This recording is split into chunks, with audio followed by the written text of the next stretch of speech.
പോരിശയുള്ളൊരു രാവിൽ ദൂതർ നബിയുടെ കയ്യിൽ റംസാൻ സന്ദേശം നൽകി. മാനവരിൽ നബിയോതി 30 നാളുകൾ വ്രതമേകൂ മാനവ സമൂഹമേ. നന്മയ്ക്ക് 70,000 കൂലിയം വെച്ചു അല്ലാഹു. പൂരിശയുള്ളൊരു രാവിൽ ദൂതർ നബിയുടെ കയ്യിൽ.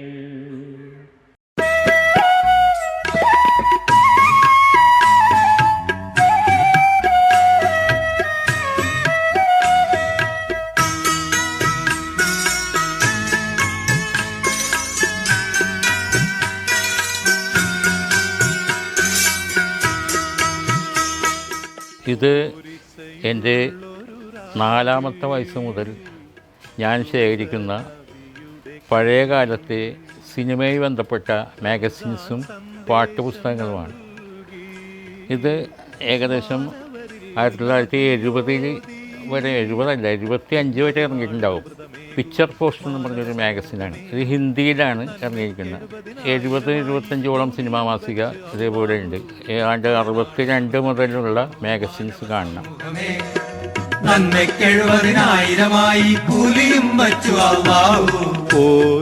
ഇത് ഞാൻ പണ്ട് മുതൽ ശേഖരിച്ചു വെച്ചിട്ടുള്ള മ്യൂസിക് സിസ്റ്റങ്ങളാണ്.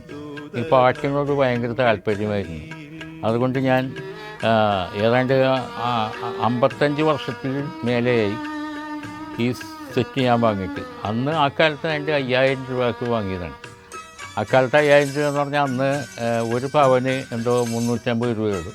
അപ്പോൾ 5000 രൂപേൻ്റെ വില നമുക്ക് മനസ്സിലാക്കാവുന്നതേ ഉള്ളൂ. ആ കാലത്ത് ഇവിടെ എച്ച് മെഹബൂബ്, ഗായകൻ എച്ച് മെഹബൂബ് ഈ സ്കൂളിൽ നിന്നും പാട്ട് കേൾക്കാൻ വരുമായിരുന്നു.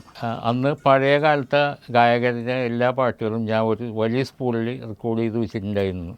അപ്പോൾ ആ പാട്ടുകൾ കേൾക്കാൻ വേണ്ടിയാണ് അന്ന് മെഹബൂബ് ഇവിടെ വന്നിരുന്നത്.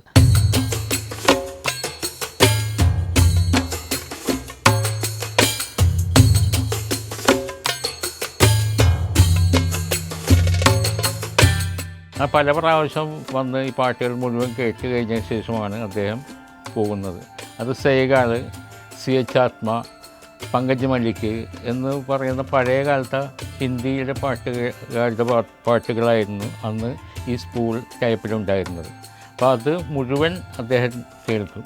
അദ്ദേഹത്തിന് അത് കേട്ടിട്ട് വേണം ഈ ഗാനമേളകൾക്ക് അദ്ദേഹം ഈ പഴയ ഹിന്ദി പാട്ടുകാരുടെ പാട്ടുകൾ പാടുമായിരുന്നു. അപ്പോൾ അതിനു വേണ്ടിയാണ് അദ്ദേഹം ഇവിടെ വന്ന് പല പ്രാവശ്യം വന്ന് കേട്ടിട്ടുണ്ട്. അതേമാതിരി സീറോ ബാബു വന്നിട്ടുണ്ട് അതേ സമയത്ത്. അങ്ങനെ പലവരും ഇവിടെ വന്ന് ഈ പാട്ട് കേട്ടിട്ടുണ്ട്. കാരണം ഇത് ഏറ്റവും പൈസയുള്ളവരുടെ വീട്ടിൽ മാത്രമേ ഉള്ളൂ. ഈ സാധാരണക്കാരൻ്റെ വീട്ടിൽ, എൻ്റെ വീട്ടിൽ മാത്രമേ ഉണ്ടായിട്ടുള്ളൂ ഈ സെറ്റ്. അപ്പോൾ അതുകൊണ്ട് ആണ് അവരെല്ലാം ഇവിടെ വന്ന് ഇങ്ങനെ പാട്ട് കേൾക്കാൻ നോക്കിയിട്ടുള്ളത്.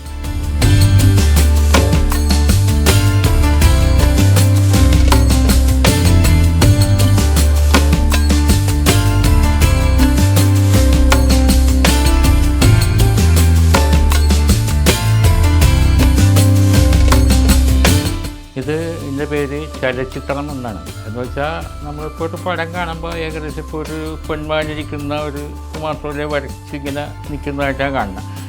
ഈ പൊന്മാൻ തന്നെ താഴേക്ക് പറന്നു പോവുകയാണ്. താഴേക്ക് പറന്നു പോയി വെള്ളത്തിലേക്ക് ഇറങ്ങി, വെള്ളത്തിൽ നിന്നൊരു മത്സ്യവുമായി പൊങ്ങി മുകളിലേക്ക് പൊങ്ങിയിട്ട് പറന്നു പോകുന്നതായിട്ടാണ്.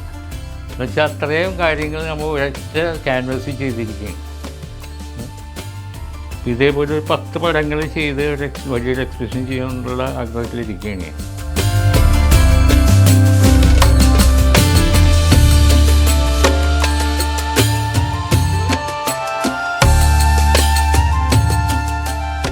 സുബഹി മുതൽ അസ്തമയം വരെ സുഖങ്ങളെല്ലാം വെടിഞ്ഞോരെ. അല്ലാഹുവിനായി ദാഹവും വിശപ്പും സഹിച്ചു നിൽക്കും മാനുജരേ, നിങ്ങൾക്കല്ലോ ആത്മസുഖം സുരലോകത്തിൻ വാഗ്ദാനം, നിങ്ങൾക്കല്ലോ ആത്മസുഖം സുരലോകത്തിൻ വാഗ്ദാനം. പൂരിശയുള്ളൊരു രാവിൽ ദൂതർ നബിയുടെ കയ്യിൽ. അങ്ങനെ അത് യേശുദാസ് ആദ്യമായിട്ട് പാടുന്ന ഒരു നോയമ്പിനെ കുറിച്ചുള്ള ഗാനമാണ്. അത് 72 ഇറങ്ങി. ഇന്നുള്ള എല്ലാവർക്കും അറിയാവുന്നൊരു പാട്ടാണെന്ന് എനിക്ക് തോന്നുന്നു. കാരണം യൂട്യൂബിൽ അടിച്ചാൽ ഈ പാട്ട് നിങ്ങൾക്ക് ലഭിക്കും.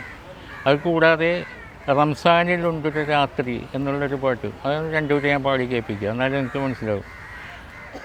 റംസാനിലുണ്ടൊരു രാത്രി, റഹ്മത്ത് മുറ്റിയ രാത്രി, ലൈലത്തുൽ ഖദർ വന്നിറങ്ങുന്ന രാത്രി, ഭക്തിയാലാളുന്ന രാത്രി, ഭക്തിയാലാളുന്ന രാത്രി. റംസാനിലുണ്ടൊരു രാത്രി, റഹ്മത്ത് മുറ്റിയ രാത്രി, ലൈലത്തുൽ ഖദർ വന്നിറങ്ങുന്ന രാത്രി, ഭക്തിയാലാളുന്ന രാത്രി, ഭക്തിയാലാളുന്ന രാത്രി. ഈ ഗാനങ്ങളാണ് ഞാൻ ആദ്യമായിട്ട് എഴുതിയതും ആ പാട്ട് ഞാൻ യേശുദാസ് പാടിയത്. അതിനുശേഷം ഏകദേശം 70ഓളം ഗാനങ്ങൾ മാർക്കൂസ് പാടിയിട്ടുണ്ട്. അതേപോലെ ഉണ്ണിമേനോൻ, ചിത്ര, ജയചന്ദ്രൻ, പിന്നെ അഫ്സൽ, ബിജു നാരായണൻ, രാധിക തിലക്, എം ജി ശ്രീകുമാർ, അങ്ങനെ ഒരുവിധം എല്ലാ ഗായകരും എൻ്റെ ഗാനങ്ങൾ പാടിയിട്ടുണ്ട്.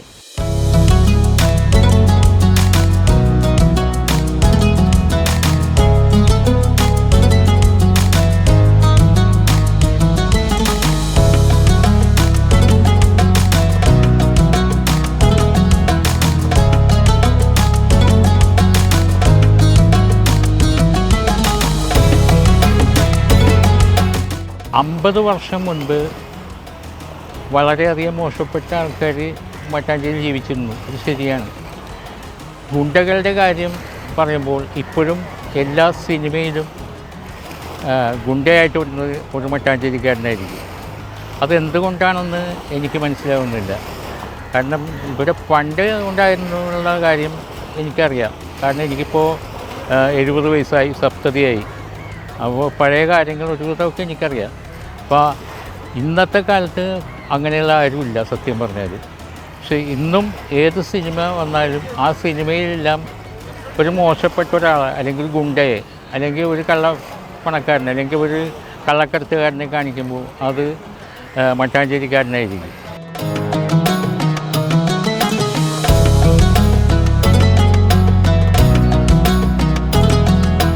കൊച്ചിയിൽ ജനിച്ചിരിക്കുന്നത് വളരെ പേരുള്ള, കാരണം ഇന്ത്യ അറിയപ്പെടുന്ന ഒരു ഗായകൻ യേശുദാസ്, അതേപോലെ അഫ്സൽ, അതേപോലുള്ള സീറോ ബാബു, മെഹബൂബ്, അങ്ങനെ പഴയ വളരെയധികം പ്രസിദ്ധരായ ഗായകർ ജനിച്ചിട്ടുള്ള ഒരു സ്ഥലമാണ് മട്ടാഞ്ചേരി.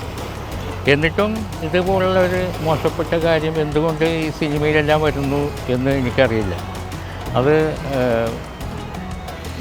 മട്ടാഞ്ചേരിയെക്കുറിച്ച് അറിയാത്ത എല്ലാവരും വിചാരിക്കുന്ന അത് അങ്ങനെയുള്ള ആൾക്കാരായിരിക്കും കൊച്ചിയിലുള്ളതെന്നാണ്. പക്ഷേ വളരെ നല്ല ആൾക്കാരാണ് കൊച്ചിയിൽ താമസിക്കുന്നത്, മട്ടാഞ്ചേരിയിൽ താമസിക്കുന്നത്. പക്ഷേ എന്തുകൊണ്ടോ അത് സിനിമയിലെല്ലാം ഇങ്ങനെ ആണ് ചിത്രീകരിക്കുന്നത്. അത് എന്തുകൊണ്ടാണെന്ന് മനസ്സിലാവുന്നില്ല. നിങ്ങളെങ്കിലും അത് മനസ്സിലാക്കിയാൽ കൊള്ളാം. ഇത് കാണുന്നവരെങ്കിലും മട്ടാഞ്ചേരിയെക്കുറിച്ച് നല്ലൊരു അഭിപ്രായം ഉണ്ടാകണമെന്ന് ഞാൻ അഭ്യർത്ഥിക്കുകയാണ്.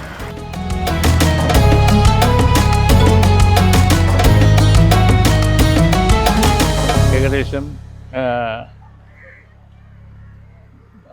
45 വർഷം മുമ്പ് ആണ് ഞാൻ ചോക്കിൽ ശില്പങ്ങൾ ചെയ്യാൻ തുടങ്ങിയത്. അങ്ങനെ ചോക്കിൽ ഏകദേശം 500ഓളം ശില്പങ്ങൾ 45 വർഷം കൊണ്ട് ഞാൻ ചെയ്തിട്ടുണ്ട്. അത് ചോക്കിൽ ചെയ്യുവാൻ വളരെ ബുദ്ധിമുട്ടാണ്. കാരണം എല്ലാ വശങ്ങളെക്കുറിച്ചും നമുക്കറിയാമെങ്കിൽ മാത്രമേ ഈ ചോക്കിൽ ശില്പം ചെയ്യാൻ പറ്റുള്ളൂ. അതുതന്നെയല്ല, ഒരു ശില്പം ചെയ്യുവാൻ ഏകദേശം 1 മാസത്തോളം എടുക്കാറുണ്ട്. അത് ഈ മൊട്ടുസൂചി ഉപയോഗിച്ചാണ് ചോക്കിൽ ശില്പങ്ങൾ ഉണ്ടാക്കുന്നത്. അന്ന് പഴയ കാലത്ത് ഞാൻ ചെയ്തിരുന്ന കാലത്ത് പലർക്കും ഞാൻ ഫ്രീ ആയിട്ട് ഇത് ശില്പങ്ങൾ കൊടുക്കുമായിരുന്നു. പിന്നെ ഈ ചാനലുകാരും മറ്റും വന്നപ്പോഴാണ് ഈ ശില്പങ്ങൾ ഞാൻ സൂക്ഷിച്ച് വെക്കാൻ തുടങ്ങിയത്. അത് പത്രക്കാരും എല്ലാവരും വന്നപ്പോഴാണ് ഇങ്ങനെയുള്ള കാര്യം സൂക്ഷിച്ച് വെക്കാൻ തുടങ്ങിയത്. അതിനു മുമ്പ് ഉണ്ടാക്കിയതെല്ലാം പലർക്കായിട്ട് കൊടുത്തുപോയി. ഇപ്പോൾ എൻ്റെ കയ്യിലൊരു 400 ചില്ലാനം ശില്പങ്ങളുണ്ട്. അത് മമ്മൂട്ടി, മോഹൻലാൽ, അതേമാതിരി വലിയ വലിയ സിനിമയിൽ അഭിനയിക്കുന്ന നടന്മാരും ഈ സംഗീത സംവിധായകർ, കാർട്ടൂൺ കഥാപാത്രങ്ങൾ, ഇങ്ങനെ പല രീതിയിലുള്ള ചിത്രങ്ങളും ഞാൻ ശില്പങ്ങളാക്കിയിട്ടുണ്ട്. जाने कहाँ गए वो दिन, कहते थे तेरी राह में नजरों को हम बिछाएंगे,